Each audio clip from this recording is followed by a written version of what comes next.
एक ऐसा किला जहां रात में अभी तक कोई नहीं गया है।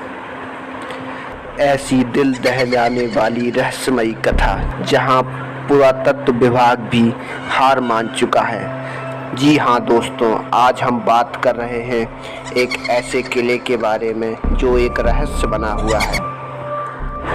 यहाँ सूरज ढलते ही भूतों का राज शुरू हो जाता है। यह आपको सोचने पे मजबूर कर देगा। यहाँ आज तक जो भी गया है अभी तक वापस नहीं आया है। हम जिस किले की बात कर रहे हैं उसे कहते हैं भानगढ़ का भुतहा किला। आज के इस वीडियो में हम बताएंगे आखिर क्या है इस किले का रहस्य। तो बने रहिए हमारे साथ।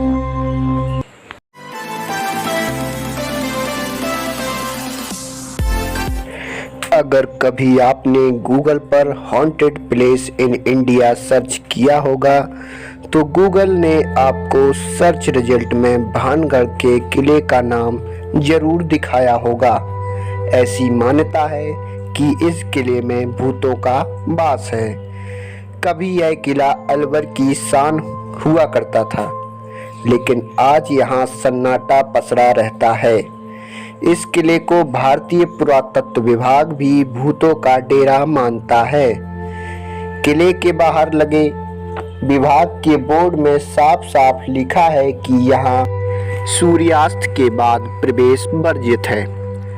पुरातत्व विभाग ने हर संरक्षित क्षेत्र में अपने ऑफिस बनवाए हैं, लेकिन इस किले के संरक्षण के लिए पुरातत्व विभाग ने अपना ऑफिस भानगढ़ से दूर बनाया है। आपको बता दें, भानगढ़ के किले का निर्माण राजस्थान के अलवर जिले में सरिस्का राष्ट्रीय उद्यान के एक छोर पर किया गया है। इसका निर्माण आमेर के राजा भगवंत दास ने 1573 में करवाया था। बाद में भगवंत दास के छोटे बेटे माधो सिंह ने इस पर राज किया। सवाल यह उठता है कि एक किला जो कभी फलता फूलता रहा है और आज वहाँ केवल भूत प्रेत के अलावा कुछ भी नहीं है। वैसे तो इसके पीछे कई कहानियाँ हैं, लेकिन जो कहानी सबसे ज़्यादा कही और सुनी जाती है वो कहानी है कि भानगढ़ की राजकुमारी रत्नावती बेहद खूबसूरत थी। उस समय उनके रूप की चर्चा पूरे राज्य में थी। देश के कोने कोने के राजकुमार उनसे विवाह करने के इच्छुक थे। महज 18 साल की उम्र में ही उनके यौवन और रूप में और निखार आ गया था। 18 साल की उम्र में ही कई राज्यों से उनके लिए विवाह के प्रस्ताव आने लगे थे। एक बार की बात है जब वो किले के बाहर अपनी सखियों के साथ बाजार के लिए निकली और एक इत्र की दुकान पर पहुंची। वो इत्रों को अपने हाथों में लेकर उसकी खुशबू ले रही थीं।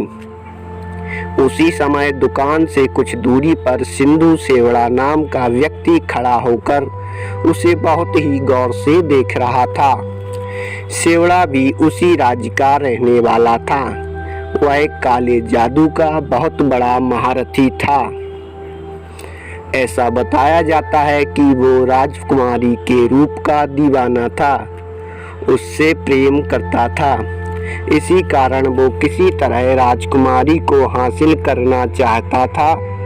इसीलिए उसने उस दुकान के पास आकर राजकुमारी को वशीकरण करने के लिए एक इत्र बोतल में, जिसे वो पसंद कर रही थी, उसमें काला जादू कर दिया।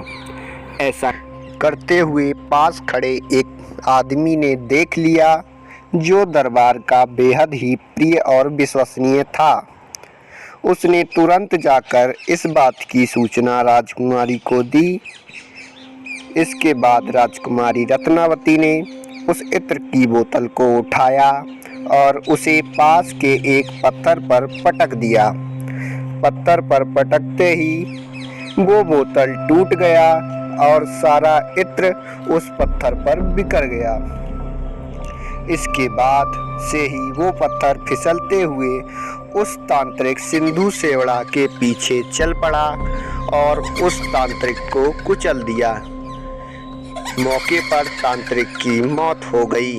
मरने से पहले तांत्रिक ने राजकुमारी रत्नावती को शाप दिया कि इस किले में रहने वाले सभी लोग जल्द ही मर जाएंगे और वो दोबारा नहीं जन्म ले सकेंगे और ताउम्र आत्माएं बनकर इस किले में भटकते रहेंगे।